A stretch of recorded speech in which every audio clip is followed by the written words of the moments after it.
Hello viewers, welcome to GKL classes. और आज हम जो आपकी हिंदी की कक्षा 8वीं की जो है वर्कशीट असेसमेंट वर्कशीट करने जा रहे हैं, जो कि आपकी जो है 20 मार्क्स की 20 मार्क्स की है और इसकी जो डेट है वो दे रखी है 27 सितंबर। तो यहाँ पे सबसे पहले स्टूडेंट्स अपना नाम लिखेंगे और उसके बाद यहाँ पे जो अपने क्लास टीचर का नेम लिखेंगे।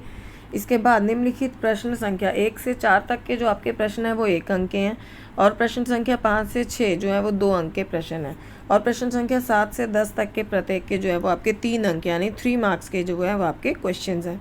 तो चलिए आज की वर्कशीट स्टार्ट करते हैं। निम्नलिखित पद्यांश को पढ़कर पूछे गए प्रश्नों के उत्तर लिखिए। तो यहाँ पे आपका पद्यांश क्या दिया गया है? पक्षी और बादल ये भगवान के डाकिये हैं जो एक महादेश से दूसरे महादेश को जाते हैं। हम तो समझ नहीं पाते हैं मगर उनकी लाई चिट्ठियाँ पेड़ पौधे पानी और पहाड़ बाँचते हैं। हम तो केवल यह आंकते हैं कि एक देश की धरती दूसरे देश को सुगंध भेजती है और वह सौरभ हवा में तैरते हुए पक्षियों के पंखों पर तिरता है और एक देश का भाप दूसरे देश में पानी बनकर गिरता है। तो ये थी आपकी पंक्तियाँ। ये आप अपनी वर्कशीट में लास्ट वीक में आप कर भी चुके हैं। तो यहाँ पे आपके जो प्रश्न उत्तर दिए गए हैं, धरती, धरती शब्द का विलोम शब्द, तो धरती का आपका विलोम शब्द क्या हो जाएगा? आकाश। अब इसके बाद आपका सौरभ, सौरभ शब्द का अर्थ बताना है यहाँ पर। तो सौरभ शब्द का अर्थ क्या है यहाँ पर? सुगंध। इसके बाद भाप शब्द का आपको लिंग बताना है। तो इसका जो लिंग है आपका है वो है पुल्लिंग।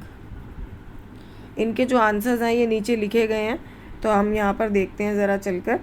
तो ये रहा आपका पहला प्रश्न। धरती शब्द का विलोम शब्द क्या है? आकाश। सौरभ शब्द का अर्थ क्या है? सुगंध।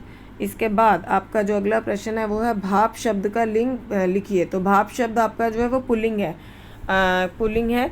इसके बाद चिट्ठी शब्द का बहुवचन आपका क्या हो जाएगा? चिट्ठियाँ।